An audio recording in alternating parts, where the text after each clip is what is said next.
ጠቅላይ ሚኒስትር አብይ አህመድ ከኪነ ጥበብ ባለሙያዎች ጋር ባደረጉት ውይይት ላይ ከዘርፉ ጋር የተያዙ ጥያቄዎች ከባለሙያዎች ቀርበውላቸዋል። ዘርፉን ለማሳደግ የሚያስፈልጉ በርካታ የትኩረት አቅጣጫዎች መኖራቸውን የጠቆሙት የውይይቱ ተሳታፊዎች ኪነ ጥበብ በሀገረ መንግስት ግንባታ ውስጥ ሚናው እንዲያድግ በሚያስፈልጉ ጉዳዮች ላይ ትኩረት አድርገዋል። ከኤአይ ኢንስቲትዩት ጋራ ከቴሌኮሙኒኬሽን እንዲሁም ከኢንሳ የመሳሰሉ ዲጂታል ላይ በጣም የበለጸጉ ተቋማት ጋራ በጋራ የምንሰራበትን ማዕቀፍ ቢመቻች ይህች ታላቅ ሀገር ዓለም አቀፍ የኪነ ጥበብ መዳረሻ እንድትሆን ደረጃውን የጠበቁ ሀገራዊ አህጉራዊና ዓለም አቀፋዊ ይዘት ያላቸው ኮንሰርቶች፣ ፌስቲቫሎች፣ አውደ ርዕዮች፣ የጥበብና የእደ ጥበብ ዝግጅቶችን በማቅረብና በሰፊው ቀደም ብሎ በማስተዋወቅ ዓለም አቀፍ ተደራሽነት ባለው መልኩ የሀገራችንን ገጽታ ከመቀየር አልፎ ሌሎች ተያያዥ ሴክተሮችን የሚያነቃቃ በኢትዮጵያ ኢኮኖሚ ግንባታ ላይ ትልቅ አስተዋጽኦ ያደርጋል። ይህንንም መንግስት ሐሳቡን እንዲያበረታታ ስንል እንጠይቃለን። መንግስት የኪነ ጥበብን ሚና በየትኛውም አይነት እንቅስቃሴው የሂደቱ አካል አድርጎ እንደሚቃኝ ጠቅላይ ሚኒስትር አብይ በምላሻቸው አንስተዋል። ለዚህ መስመር የሚሆነው የመደመር መጽሐፍ ለዚህ ማጣቀሻ ሆኖ ቀርቧል። መደመር ሲወጣ በተለይ ገጽ 154 አካባቢ የእሴትን ግንባታ ለመደመርም ለመበልጸግም ያለው ሚና በግልጽ አሳይቷል። በእኛ በስልጠና ዶክመንቶቻችን በውይይቶቻችን እናንተ ማታውቃቸው በሙሉ የአርት ጉዳይ ይነሳል፣ እንወያይበታለን። በዲዛይናችን በስራችን ያ ካልተሰራ በቀር ምናስበው ጉዳይ አይከወንም አይሳካም ብለን ስለምናምን ከመደመር በኋላ ስራዎች ጀምረን ሁኔታውን ካየን በኋላ ግን የመደመር ትውልድ ላይ ኤስቴቲክን ቫልዩ ማያደርግ ተፈጥሮን ማድነቅ ውበትን ማድነቅ የማይችል ትውልድ ምን ገነባ ከሆነ የሰራነው ይፈርሳል።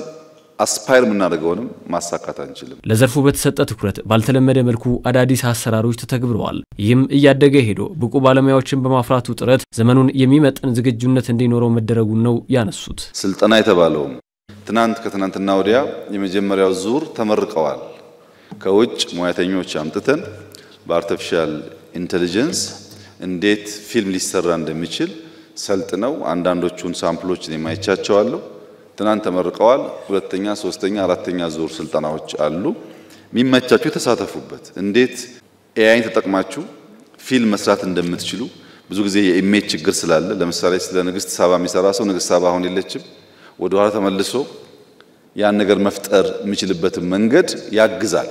እና ስልጠና የተሰጠ ነው። ከውጭ አምጥተን ያሰለጠን ያለነው የጥበብ ባለሙያው የሀገር አበርክቶ የሆነው ያለን አቅም አውጥቶ ማሳየት ላይ ማህበራዊ ሀብቶቻችን ላይ ትኩረት ቢደረግ የሚለውም ሐሳብ በጠቅላይ ሚኒስትር አብይ ማብራሪያ ተጠቅሷል። ይህም የማህበረሰቡን ቅርርብ የሚያበረታታና የሚያሳድግ ነው። አንድ ቀበሌ ሄዳችሁ እድር ብታዩ እቁብ ብታዩ ብዙ ጊዜ ዘር አይጠየቅም። እድርና እቁብ ላይ ጉርብትና ነው የሚታየው። እና ፖለቲካው ሴንሲቲቭን ትተን ማህበራዊ ጉዳዮች ላይ ለምሳሌ ጥላሁን ስለቀጠሮ አስደማሚ ነገር ተናግሯል። የሚዘነጋ ነገር አይደለም። አሊ ብራ ለትምህርት የሚደንቅ ነገር ተናግሯል። መቼም አሊ የለም ጥላሁን የለም፣ እነዚህ ጉዳዮች ግን ይኖራሉ። በዚያ መንገድ ማህበራዊ ጉዳይ ላይ ያተኮረን ነገር ማድረግ ብትችሉ የናሬሽን ግንባታው የምታስቡትም ነገር የመምጣት እድሉ ሰፊ ነው። በተለያዩ አካባቢዎች የተሰሩ የልማት ስራዎችን ለጋራ ጥቅም እንደመሆናቸው በጥበብ ስራዎች ትኩረት ቢሰጣቸው ይበልጥ ውጤታማ ይሆናሉ። በተሰሩ ቦታዎች ፊልም ስሩባቸው፣ ክሊፕ ስሩባቸው፣ ሙዚቃ ኮንሰርት ስሩባቸው፣ ተጠቀሙባቸውና እያየን የጎደለውን እኛ ሞላለን። ለጊዜያዊ ነገር ትንሽ ማመዛዘን መቻል አለበት ማህበረሰቡ። ቶሎ ፍታ ጥሩ አይደለም። ብዙ ጊዜ ይታያል እሱ። ብዙ ሰዎች አሉ ሚስባቸው ብዙ አትሳቡ። ኢትዮጵያ የምታስፈልገው ኢትዮጵያውያን ሁሉ ወዳጆቻቸው ናቸው። ከዛ ውጭ ያለው ናሬሽን ብዙ ኢምፖርታንት አይደለም። ከግጭት ከግል ጥቅም ሰብሰብ ማለት ጥሩ ነው። ጠቅላይ ሚኒስትሩ በማብራሪያቸው ዘርፉን ማሳደግ የሚያስችሉ የተጀመሩ ተግባራት ተጠናክረው እንደሚቀጥሉም ጠቁመዋል።